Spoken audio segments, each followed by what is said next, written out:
Alors, pour la formule de l'aire du rectangle, eh bien, on voit qu'on va faire tout simplement longueur fois largeur. On va multiplier les deux côtés. Oui, souvenez-vous, je vous ai dit, très important, on va venir toujours multiplier des longueurs qui vont être perpendiculaires. Donc, c'est pour ça qu'ici, on vient faire A fois B, tout simplement. Donc, à apprendre. Alors sur un exemple, ici on identifie qu'on a un rectangle puisqu'il y a 4 angles droits. Donc première chose à faire, écrire la formule. Ici je dois me souvenir que je multiplie les deux côtés entre eux. Donc A fois B. Je viens remplacer ces valeurs par ce qui m'est donné. Ici j'ai A pour 4,6. Ici j'ai B pour 8,2. Donc je viens écrire que je dois faire 4,6 fois 8,2 et ça me donne un total de 37,72 cm². C'est notre unité qui est de longueur qui est en centimètres. Des centimètres fois des centimètres, ça nous donne des centimètres². Voilà pour cet exemple. Alors, pour la formule de l'aire du losange, eh bien, tu dois retenir ceci. On va faire le produit des deux diagonales et on va diviser par 2. Rappelez-vous, je vous ai dit que pour calculer une aire, on travaillait avec des longueurs perpendiculaires. Or, dans le losange, les seules longueurs qui sont perpendiculaires sont les diagonales. Et pourquoi diviser par 2? Je vais vous l'expliquer par la suite, mais il faut vraiment retenir cette formule. Petite diagonale fois grande diagonale divisé par 2. Alors on met une lettre minuscule pour la petite diagonale, une lettre majuscule pour la grande diagonale. C'est comme ça qu'on les distingue. Mais voilà. Et donc là, tu dois remarquer que la longueur du côté C du losange est inutile. Donc ça, dans les exemples, il faudra faire souvent le tri. Alors, l'explication du divisé par 2, si ça t'intéresse, mais comme c'est pas à prendre, tu peux avancer sinon la vidéo.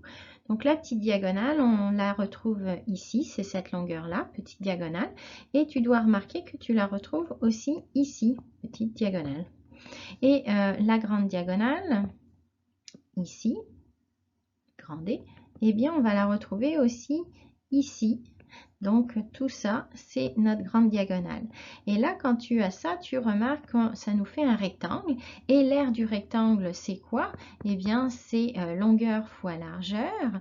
Donc ici, ça reviendrait à petite diagonale fois grande diagonale. Or ici, tu te rends compte que si on fait petite diagonale fois grande diagonale, on n'a plus l'aire du losange, mais on a quelque chose qui est finalement 2 fois trop grand. Si tu regardes cette aire en vert clair, elle est la même ici pour notre triangle. Donc cette partie assurée, elle serait à enlever, c'est-à-dire qu'il faudrait diviser par 2 ce morceau-là. Même chose ici. Ça c'est en trop. Même chose ici, ça c'est en trop. Même chose ici, ça c'est en trop. C'est pour ça que pour déterminer l'aire du losange, on vient diviser par 2 ce produit des diagonales. Donc j'espère que ça te permet de mieux comprendre pourquoi il y a un divisé par 2. On continue. Alors sur un exemple, alors ici on identifie qu'on a un losange puisqu'on a 4 côtés de même longueur. Donc on vient écrire la formule du losange qui est donc petite diagonale fois grande diagonale divisé par 2. Ça, il faut que tu l'apprennes par cœur.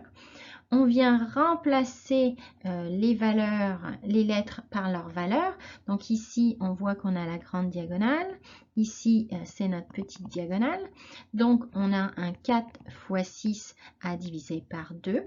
C'est une fraction. On peut simplifier. Moi, j'irai simplifier tout simplement ici et ici par 2. Donc, il me resterait 1 en bas, 2 en haut. Donc, finalement, j'ai juste à faire 2 fois 6, 12 pour obtenir mon calcul. Se diviser par 1, ça ne va rien changer.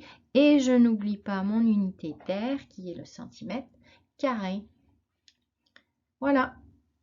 Alors un cas particulier que vous serez peut-être amené à rencontrer, n'oubliez pas que le carré c'est un losange. Un carré a finalement 4 côtés de même mesure, c'est donc un losange. On pourrait très bien venir déterminer l'aire d'un carré dans ces cas-là à partir de la longueur de ses diagonales. Donc ici j'ai une demi-diagonale, 3 km, je la double, ça me fait 6 km. Et si je fais ma formule du losange qui me dit je dois faire le produit de la petite diagonale par la grande diagonale divisé par 2, ici les diagonales sont de même longueur, donc j'ai 6 fois 6 divisé par 2 à faire, eh bien j'obtiendrai mon aire de mon carré, mais en utilisant tout simplement la formule du losange. Donc ça, c'est une possibilité. N'oubliez jamais finalement quelles sont les particularités de vos figures géométriques pour pouvoir calculer leur aire ou leur périmètre, même si on doit utiliser une formule un petit peu différente.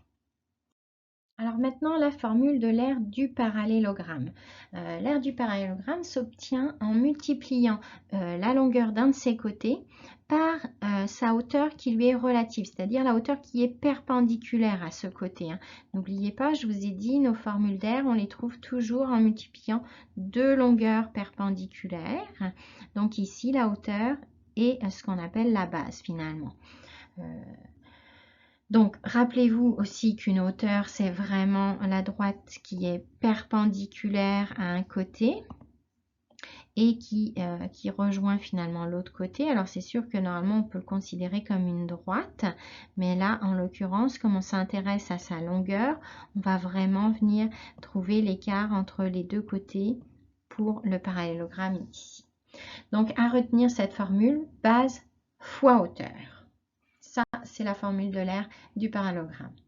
Alors, pourquoi base fois hauteur et pas base fois côté? Eh bien, la première chose, rappelez-vous, c'est que je vous ai dit, il faut qu'on multiplie des longueurs qui sont perpendiculaires. Or, ces deux-là, elles ne le sont pas. Et pourquoi, finalement, ça va donner la même chose, ça va nous donner l'aire, pardon, si on fait base fois hauteur? Eh bien, remarquez ici, ma hauteur, je la retrouve ici. Mais je peux la retrouver aussi ici, ou encore je peux même la retrouver à l'extérieur. Si je prolonge cette hauteur, elle est toujours la même à cet endroit-là. Et je remarque ici, si je fais ça, que je pourrais venir faire un découpage de ce triangle rectangle que je vois ici et le ramener ici. Ainsi, j'obtiendrai non plus un parallélogramme, mais un rectangle de même aire. Rappelez-vous, la formule pour l'aire du rectangle, c'est je multiplie la longueur par la largeur. Or ici, la longueur, ça serait ma base et ma largeur, ça serait ma hauteur. Donc, je retrouve bien l'aire du parallélogramme en faisant base fois hauteur. Tout simplement. Alors, dans cet exemple, la difficulté, elle ne vient pas de la formule. La formule, tu la connais, pas de problème. L'aire du parallélogramme, c'est donc la base fois la hauteur. La difficulté ici, elle est d'identifier quelle est ma base, quelle est ma hauteur. Alors ici, je vois qu'une seule perpendiculaire, qui est à l'extérieur, certes, mais il faut le savoir, c'est possible. Donc, on voit quand même relativement vite que notre 3 cm ici, ça va être notre hauteur. La partie la plus difficile, c'est d'identifier notre base. Ici, je vois que ma hauteur, elle est perpendiculaire à 5 cm et à 6 cm. Or, rappelez-vous, la base, ça doit être la longueur d'un des côtés du parallélogramme. Donc, je ne vais pas venir prendre 6. Je veux vraiment ici m'intéresser juste à ce côté qui est donc 5. Donc ça, c'est des fois la partie qui sera un peu plus compliquée. Donc ici, une fois que j'ai bien identifié mes valeurs, j'ai juste finalement à faire 5 fois 3. Donc ici, j'ai 15 cm² pour la surface de ce parallélogramme. Alors, autre cas particulier, tu dois te souvenir aussi que le losange, c'est aussi un parallélogramme. Donc certes, on peut calculer l'aire avec ses diagonales, mais on pourrait très bien aussi, ce sera plus rare, mais ça peut arriver, calculer l'aire de ce losange en utilisant la longueur de ses côtés, sa base, fois sa hauteur. C'est une possibilité, tu dois le savoir. Alors la suite à la partie 3.